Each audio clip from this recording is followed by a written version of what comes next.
Dear students, today we will study about close packed structures. This is very important topic from the chapter of the solid states. Before we study close packing in solids, let's see what is packing. इसको समझने के लिए हम एक common सा example लेते हैं. आप इमेजिन कीजिए कि आपको कहीं जाना है और आपकी मम्मी बोलती हैं कि बेटा अपना सामान पैक कर लो. आप क्या करते हैं, अपना सूटकेस निकालते हैं और अलमीरा में से कपड़े निकाल के ऐसे उसमें डाल देते हैं सूटकेस में. तो फिर आप देखते हो कि आधे कपड़े तो बाहर ही रह गए. जब आपकी मम्मी देखती हैं तो वो डांट लगाती हैं कि क्या इस तरीके से पैकिंग करी जाती है. फिर वो खुद उनको अच्छे से समेट के और फोल्ड करके एक एक करके सूटकेस में जब लगाती हैं तो पूरे कपड़े भी आ जाते हैं और लगता है कि अभी तो कुछ और सामान आ सकता है इसमें. तो जो पैकिंग आपकी मम्मी ने की वो क्या है, क्लोज पैकिंग. और जो आपने की थी उसमें क्या प्रॉब्लम था, क्यों नहीं कपड़े आए अंदर? क्योंकि उसमें रैंडमली आपने कपड़े डाले तो बहुत सारी जगह इधर उधर जो थी वो खाली बच गई. ठीक है, तो जिस तरह की पैकिंग आपने की उस तरह की पैकिंग जब सॉलिड्स में होती है तो वो एमॉर्फस सॉलिड्स होते हैं. लेकिन हम स्टडी करेंगे क्रिस्टलाइन सॉलिड्स की. और क्रिस्टलाइन सॉलिड्स में क्या होता है, पैकिंग जो होती है दैट इज़ क्लोज पैकिंग. तो कंसेप्ट आपको समझ आ गया होगा क्लोज पैकिंग का. क्लोज पैकिंग का मतलब है इस तरीके की पैकिंग कि उसमें एम्प्टी स्पेसेस कम हो और जब हम सॉलिड्स की बात करेंगे तो कॉन्स्टिट्यूएंट पार्टिकल्स जिनको हम एक सफ़ेयर की तरह इमेजिन करेंगे, बॉल्स की तरह, तो उनको ऐसे पैक किया गया है कि वो एक दूसरे को टच कर रही हैं या बहुत क्लोज हैं एक दूसरे के. और मिनिमम स्पेस जो वेकेंट स्पेस है जिनको वॉइड्स भी कहा जाता है वो मिनिमम है. ठीक है, तो ये होती है क्लोज पैकिंग. ओके, तो क्लोज पैकिंग जो है वो हमने 1 डिमेंशन में भी स्टडी करनी है, 2 डिमेंशन में भी स्टडी करनी है और 3 डिमेंशन में भी स्टडी करनी है. तो सबसे पहले हम 1 डिमेंशन में कैसे पैकिंग की जाती है वो देखते हैं. Now look at this figure. So you can see three axes are there, x axis, y axis and z axis. तो ये 3 dimensions होती है. These are the 3 dimensions. You have seen such graphs in physics. Okay, there are 3 and even in maths also. So there are 3 dimensions which are represented by the 3 axes, x axis, y axis and z axis. Okay, so when you have to pack, now these balls are representations of constituent particles, atoms, ions और molecules. तो उनको हम अब जब ये chapter पढ़ेंगे आगे तो उनको हम ऐसे ही स्फेरिकल बॉल्स की तरह इमेजिन करेंगे कि ये एटम्स हैं हमारे, या मॉलिक्यूल्स हैं या आयन्स हैं. तो जब हमने जो 1D में पैकिंग करनी है, 1 डिमेंशनल पैकिंग करनी है, तो केवल एक एक्सिस पे ही करनी होती है. तो एक लाइन में जो पैकिंग होती है वो 1 डिमेंशनल होती है. तो लाइन में जब हम पैकिंग करेंगे तो जब क्लोज पैकिंग करेंगे तो एक दूसरे के साथ टच कराते हुए इन बॉल्स को प्लेस करते जाएंगे. ये जो ब्लू बॉल है ये अलग नहीं है, यही बॉल है, इसको कलर ब्लू किया गया है इसलिए ताकि हम समझ पाएँ कि जो एटम्स होते हैं या पार्टिकल्स होते हैं उनके नियरेस्ट नेबर्स कितने होते हैं. एक बहुत इंपॉर्टेंट कंसेप्ट है इस टॉपिक का, कोऑर्डिनेशन नंबर. कोऑर्डिनेशन नंबर जो होता है that is the number of nearest neighbours. जो बिल्कुल पास वाले पड़ोसी हैं, बिल्कुल नज़दीक वाले जो टच कर रहे हैं, वो कितने हैं, that is the coordination number. Okay, the number of nearest neighbours is known as the coordination number. तो इस तरह की पैकिंग में, 1 डिमेंशनल पैकिंग में, कोऑर्डिनेशन नंबर क्या होता है, 2. ये देखिए, इस बॉल को देखेंगे तो ये 2 नेबर्स हैं. ठीक है, ये स्ट्रक्चर हमने एक पार्ट लिया है थोड़ा सा. पूरा जो क्रिस्टल है, पूरा लैटिस है, वो ऐसे ही बना, मतलब पूरा स्प्रेड आउट होगा.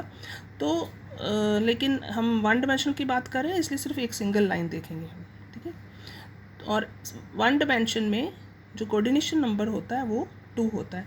आपको कोऑर्डिनेशन नंबर जो है वो याद होना चाहिए जितने भी हम आगे चल के पैकिंग्स करेंगे.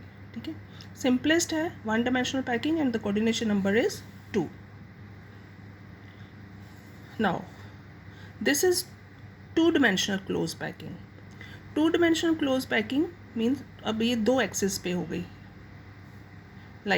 ये मान लीजिए एक पेपर के ऊपर आपने बॉल्स को प्लेस करना है, तो उसकी पेपर की 2 डिमेंशन होती है, एक लेंथ या एक विड्थ. इसी तरीके से ये जो बॉल्स पड़ी हुई आपको नज़र आ रही हैं, ये मान लीजिए कि एक पेपर के ऊपर पड़ी हुई हैं, आपको पेपर के ऊपर अरेंज करनी है बॉल्स। तो दो तरीके हो सकते हैं। एक ये फर्स्ट मेथड जो है, ये देखिए आप first method, hope it is clear, the figure is clear.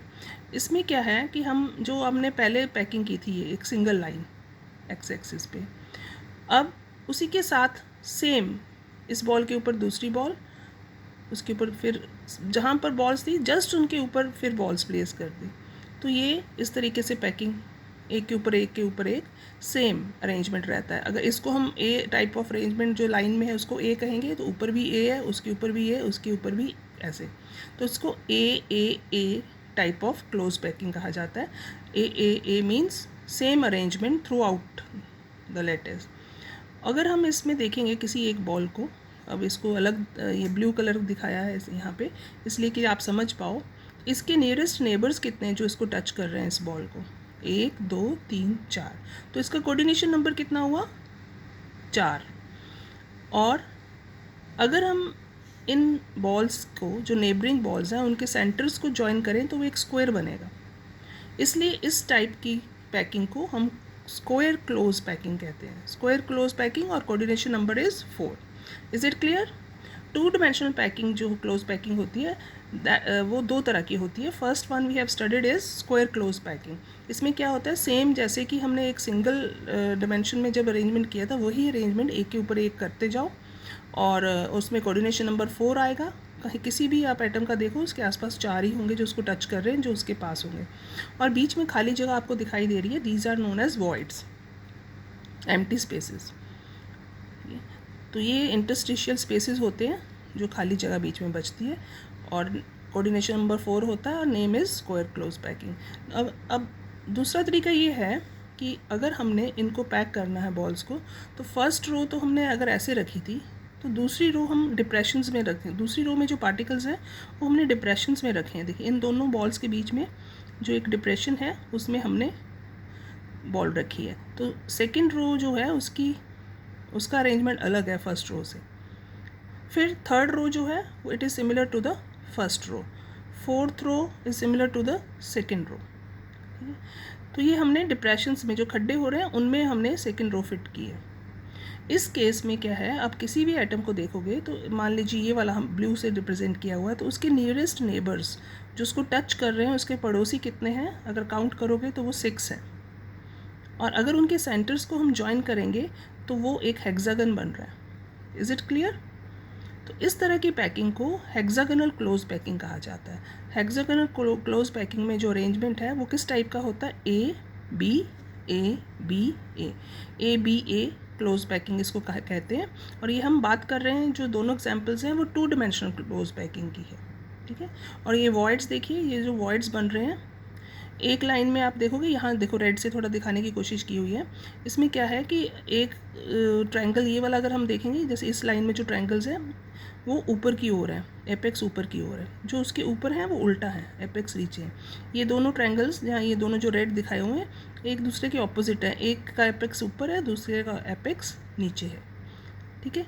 तो ये ट्रायंगुलर वॉइड्स बनते हैं बीच में। और अगर आप इन दोनों को कंपेयर करोगे, दोनों के वॉइड्स को, तो किस में ज़्यादा स्पेस है, खाली स्पेस, कौन सी ज़्यादा क्लोज पैकिंग है, हेक्सागोनल क्लोज पैकिंग जो है that is more in this type of packing the atoms are more closely packed, okay, क्योंकि इसमें वॉइड्स बहुत छोटे हैं। और इसमें आप देखेंगे तो वॉइड्स का साइज़ बड़ा है, इंटरस्टिशियल स्पेस ज़्यादा बड़ा है, तो नंबर ऑफ पार्टिकल्स जो हैं वो कम आएंगे। अगर सेम स्पेस है और इस तरह से पैकिंग करेंगे तो ज़्यादा पार्टिकल्स आएंगे, अगर आप इस तरह से पैकिंग करेंगे तो कम पार्टिकल्स आएंगे, ठीक है। So better one is hexagonal close packing, ठीक है। इसी को हम आगे जो स्टडी है वो हेक्सागोनल क्लोज पैकिंग की ज़्यादा है डिटेल में। Is it clear? So this is all about packing in 2 dimensions. I think there is no doubt till here the things are very simple. 1 dimensional close packing में 1 dimensional में simple line coordination number 2. 2 dimensional close packing में दो तरीके से packing हो सकती है, square close packing जिसमें coordination number 4 रहता है, और वॉइड्स जो हैं इंटरस्टिशियल स्पेसेस हैं वो ज़्यादा बड़े होते हैं और टाइप इज़ ए टाइप। और दूसरी जो डिप्रेशंस में पैक होती है सेकंड रो वो हेक्सागोनल क्लोज पैकिंग है, उसमें कोऑर्डिनेशन नंबर 6 रहता है क्योंकि किसी भी एटम के आसपास 6 और एटम्स होते हैं जो उसके नेबरहुड में होते हैं।